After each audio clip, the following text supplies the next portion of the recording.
عمران خان کہتے ہیں کہ ملٹری کورٹس کی سزاؤں کے بعد پاکستان میں قانون کی حکمرانی کا مکمل طور پر خاتمہ ہو چکا ہے. اب بیرونی سرمایہ کاری ایک خواب ہے، کیونکہ جس ملک میں قانون کی حکمرانی کا جنازہ اٹھایا جا چکا ہو وہاں کوئی سرمایہ کاری کرنے کو تیار نہیں ہوتا.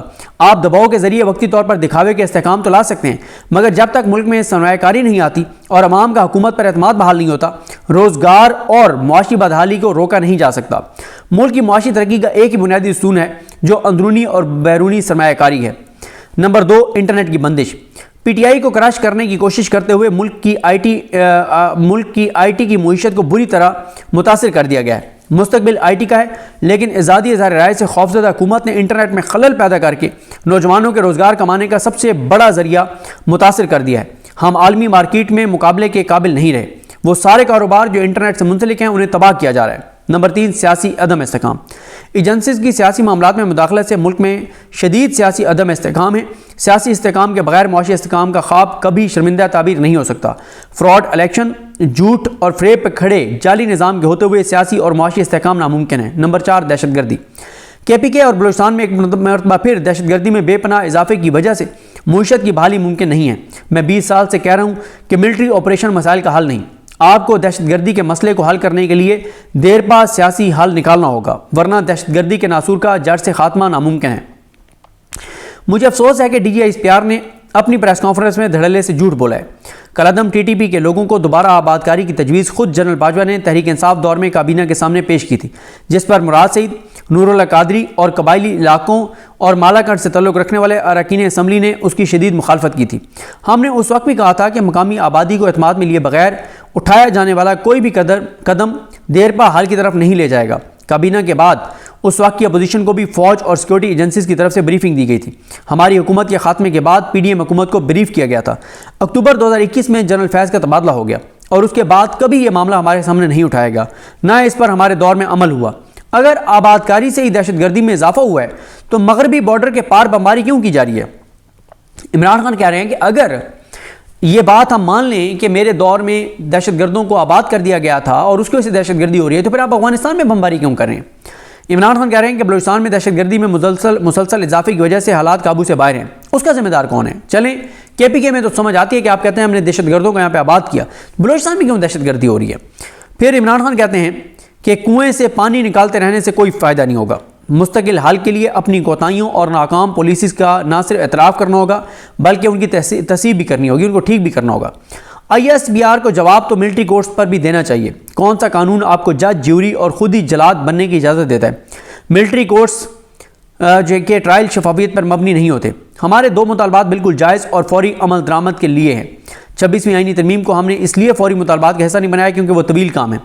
عمران خان کہتے ہیں کہ اگر حکومت مذاکرات کے حوالے سے سنجیدہ اقدامات نہیں لیتی تو ہماری ترسیلات زر کی بائیکاٹ کی مہم پورے زور و شور سے جاری رہے گی.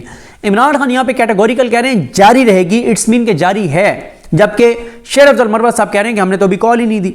عمران خان کہتے ہیں کہ نواز شریف اب سیاست کا 12واں کھلاڑی ہے. کیٹیگوریکل انکار کیا. اس سے پہلے علی خان صاحب نے بھی بتایا کہ عمران خان نہیں بیٹھیں گے ان چوروں ڈاکوں لوٹیروں کے ساتھ. عمران خان کہتے ہیں کہ 9 مئی ایک پری پلان آپریشن تھا جس کی وجہ سے تمام مقامات کی CCTV فوٹیج جان بوجھ کر غائب کی گئی. مجھے 9 مئی کو کالر سے پکڑ کر ڈنڈے مار کر اور گھسیٹ کر اسلام آباد ہائی کورٹ سے اغوا ہی اس لیے کیا گیا تھا تاکہ عوام رد عمل دیں. اس دن بھی ہمارے 25 لوگ شہید، سینکڑوں زخمی اور 4 لوگوں کو اپاہج کیا گیا.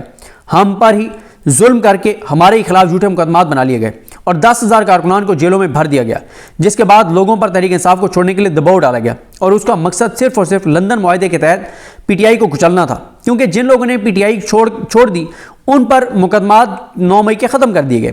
اس لیے اس واقعے پر 9 مئی کے واقعے پر شفاف اور آزادانہ جوڈیشل کمیشن کا قیام بہت اہم ہے. 9 مئی کے بعد 8 فروری بھی ہوا جس میں قوم نے آپ کا بیانیہ مسترد کر دیا.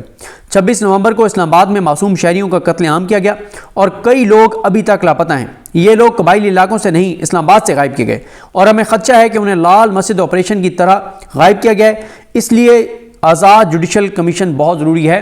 علی خان صاحب نے بھی کہا کہ عمران خان کہتے ہیں کہ لال مسجد کے واقعے کے بعد جس طرح سے لوگوں کو لاشوں کو دفنایا گیا تھا اسی طرح سے لوگوں کو 26 نومبر کو بھی دفنایا گیا ہے. یہ عمران خان صاحب کہہ رہے ہیں.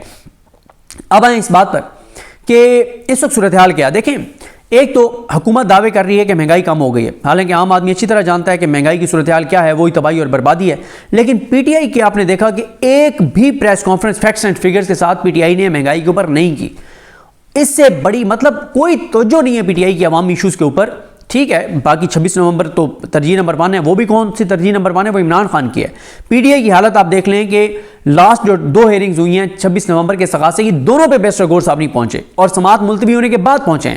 پی ٹی آئی کا کوئی ایم این اے, کوئی ایم پی اے, کوئی سینیٹر, کوئی مرکزی بندہ نہیں پہنچا وہاں پہ 26 نومبر والے استغاثے کے اوپر, کیونکہ وہ طے کہ ہم نے کوئی یہاں اس کو نہیں آگے لے کر چلنا 26 نومبر والے واقعے کو. ظاہر ہے پی ٹی آئی کی قیادت اس وقت کمپرومائز ہے اور وہ اس کو جو ہے وہ اس کو بڑا ایک لو پروفائل رکھنا چاہتے ہیں. اس کے بعد آ جائیں جناب اس پہ کہ لاہور اور پنجاب میں جو کچھ ہو رہا ہے اس کے اوپر بالکل کوئی تحریک انصاف ہمیں ایکٹیو نظر نہیں آتی. دیکھیں وہاں پہ ملک احمد خان بچر صاحب کر رہے ہیں, لیکن ایک تو لاہور میں نہ اس طرح سے میڈیا کور کرتا ہے, نہ اتنا سوشل میڈیا ادھر ہے.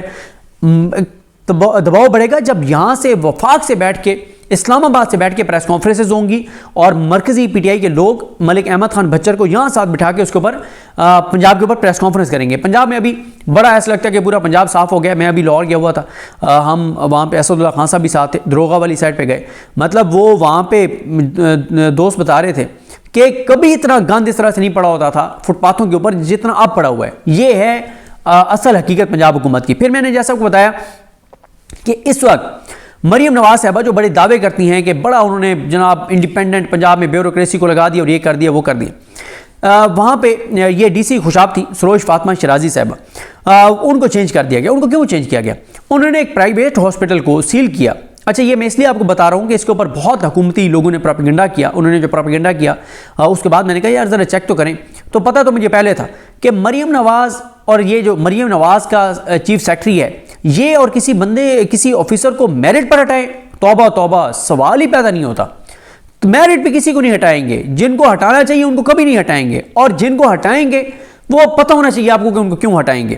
اب انہوں نے ایک پرائیویٹ ہاسپٹل کو جو ڈی سی خوشاب تھی انہوں نے سیل کیا. وہاں پہ جو ہاسپٹل کا ویسٹ تھا اس کو اس طرح سے ڈسپوز آف نہیں کیا جا رہا تھا جیسے کرنا چاہیے. تو وہ کہیں پیپلز پارٹی کے ایک سینیٹر ہیں, ان کی کو ایک عزیزہ ہیں, ان کا تھا ہاسپٹل. انہوں نے دباؤ ڈالنا شروع کیا تو ڈی سی صاحبہ ڈٹ گئیں, انہوں نے انکار کر دیا.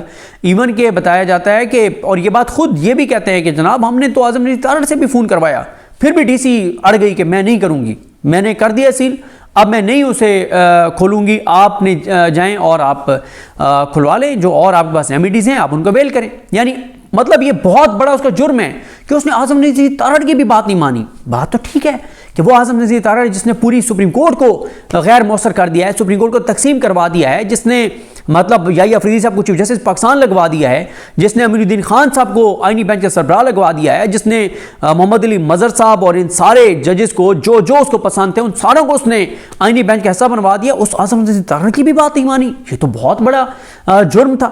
اور یہ ساری صورتحال. تو اس کے علاوہ یہ وہاں پہ جو نون لیگ کے اراکین اسمبلی ہیں وہ کچھ جو ریونیو ڈپارٹمنٹ ہے اور جو ریونیو کو ڈیل کرنے والا جو ڈپارٹمنٹ ہے, جو آفیسرز ہیں وہاں کوئی ٹرانسفر پوسٹنگ چاہ رہے تھے وہ بھی وہ نہیں کر رہی تھیں. تو یہ تو پھر اس وقت میرٹ پہ کام کرنا تو پنجاب میں جرم ہے, تو اس لیے ان کو ہٹا دیا گیا. اور اس کے بعد پروپیگنڈا کیا کیا گیا کہ جناب وہ ڈی سی صاحب نے, انہوں نے چیف سیکرٹری صاحب نے کہا کہ ایک میٹنگ میں بیٹھ کے, اور وہ ان کا رویہ جو ہے وہ پروفیشنل نہیں تھا. ماشاءاللہ کون کہہ رہے ہیں؟ چیف سیکرٹری صاحب. کون سے چیف سیکرٹری صاحب؟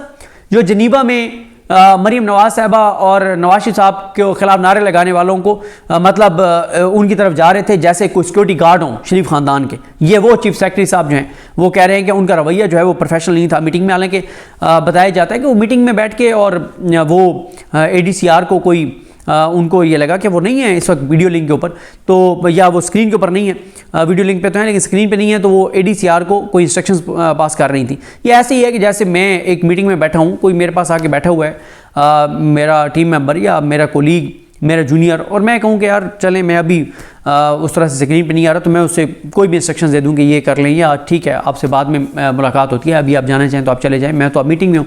تو یہ بات کہنے کے اوپر وہ اصل میں مسئلہ وہی تھا کہ ان کا جرم یہ تھا کہ ہاسپٹل سیل کرنا, ان کا جرم تھا میرٹ پہ کام کرنا, ان کا جرم تھا پیپلز پارٹی کے سینیٹر کی بات نہ ماننا, ان کا جرم تھا اعظم نذیر تارڑ کی بات نہ ماننا. کیونکہ دیکھیں اس وقت نا پیپلز پارٹی اور نون لیگ کا مکمکا ہوا ہے کرپشن اور لوٹ مار کے اوپر, پنجاب میں جو تباہی اور بربادی پھیرنی ہے اس کے اوپر.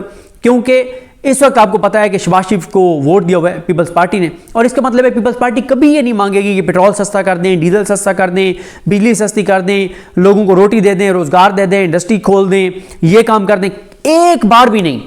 ٹوٹل ان کا کیا ہوگا، فلانا ڈی سی چینج کر دیں، فلانا اے سی چینج کر دیں، فلانے کو چینج کر دیں، ہمارے یہ اضلاع میں دے دیں، اس تحصیل میں سارے اختیار میں دے دیں، اس ضلع میں کون سی بیوروکریسی ہوگی، کون ہوگا، یہ ہاسپٹلز ہمیں دے دیں، وہاں پہ ایم ایس کون ہوگا، وہاں پہ ڈاکٹرز کون ہوں گے، وہاں پہ نرسز کون ہوں گی، یہ ہم فیصلہ کریں گے۔ اس چیز پہ پیپلز پارٹی جو ہے وہ حصہ مانگتی ہے، اور نون لیگ کی مجبوری ہے، انہوں نے اقتدار لیا ہوا ہے ان کے ووٹوں سے، تو انہوں نے ان کی بات ماننی ہے۔